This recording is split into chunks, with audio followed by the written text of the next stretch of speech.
Hi, I'm Brett Peterson, the Business Rogue, and today we're going to talk about fast feedback. By the end of today's video, you should understand how to shorten your feedback loops, which should help you get better, faster at your small business and really anything you're trying to do.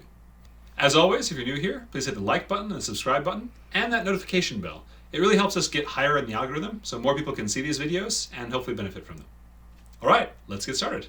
When you set out to do something, like starting a business, how fast you get feedback about how well you're doing is crucially important. The core of it boils down to how do you get your customers in front of what you're doing so they can tell you if you're on the right track or not. There's an excellent video around this for the creative arts called Fail Faster from Extra Credits, but I want to talk about it in terms of business agility. Traditionally, projects are managed where you make a really grand plan, you break it down into really small pieces, and then you go execute it. And then a year or two later, once you've spent all your money and done all your work, you show it to people, ta-da! What do you think? And they say, your baby's ugly, I hate it, go die.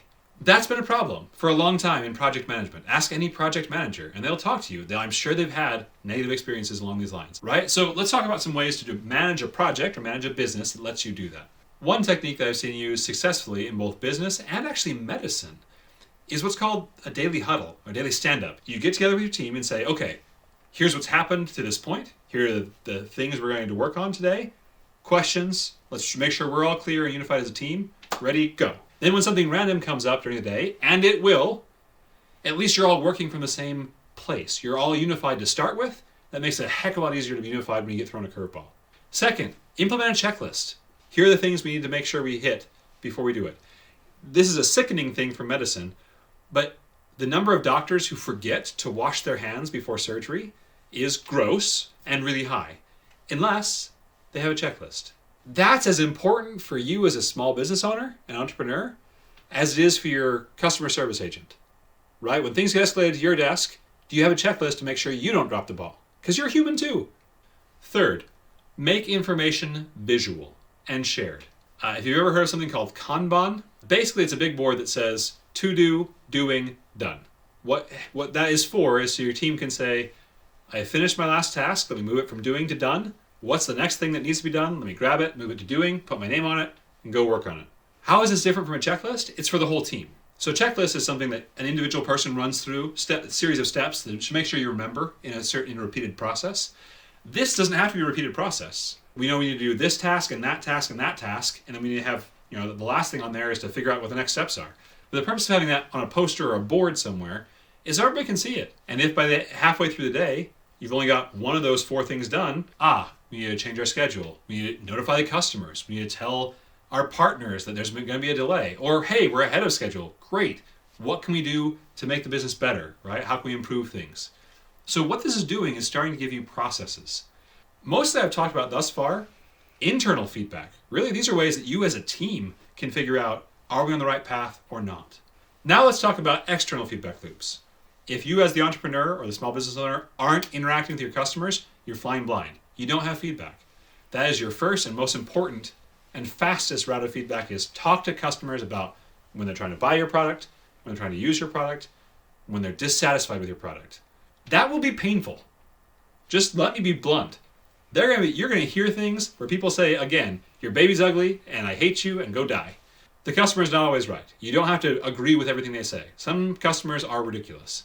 But you need to know where people are getting caught with your product. If it's business to business, be part of the sales calls, go with your sales reps. If it's business to consumer, talk to customers, listen to sales calls, listen to customer service teams.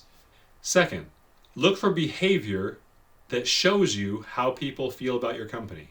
How many times are people hitting your website? When people hit your website, how often do they click on the things you want them to click on? How often do people stop by your booth? How many people walk by your booth and don't stop by if you're doing convention sales? How many people go into your store, get benchmarks, and then see what your customers are doing compared to those benchmarks? If you're really good, figure out why. If you're really bad, figure out why. Third, and this one's the toughest to swallow, bring customers into your development process. So you're building a new thing. It's awesome. It's going to be great. Right now it's chewing gum and paper. Show the chewing gum and paper to customers. Ask your customers before you build it, before you spend all your money, before you spend all the work and time, are you even producing something somebody wants. If it's already finished, you're too late. Now, there's a good critique of what I've just said, which is, Brett, if I do all those things, it's not my business or my company anymore.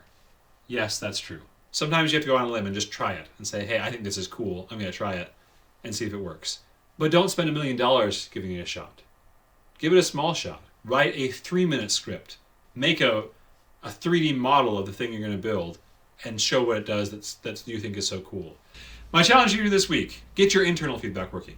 Implement a daily huddle, even if it's just you. Set up your Kanban board. To do, doing, done. And then make checklists. When I do this thing, I want to make sure I do all these things. I think you will see a major improvement in your effectiveness as a small business owner by shortening the feedback loops internally and externally. Good luck starting your business. We'll see you next time. How's the job market for basket weaving? The ideas are lame. I can tell them it's lame from the first moment. Like that plot is dumb. It's been done 100 times, and the version you're doing has no payoff. Don't write that book. The average number of apps people download in a month is 0. Although Wicker is an interesting business model. We'll talk about it some other time.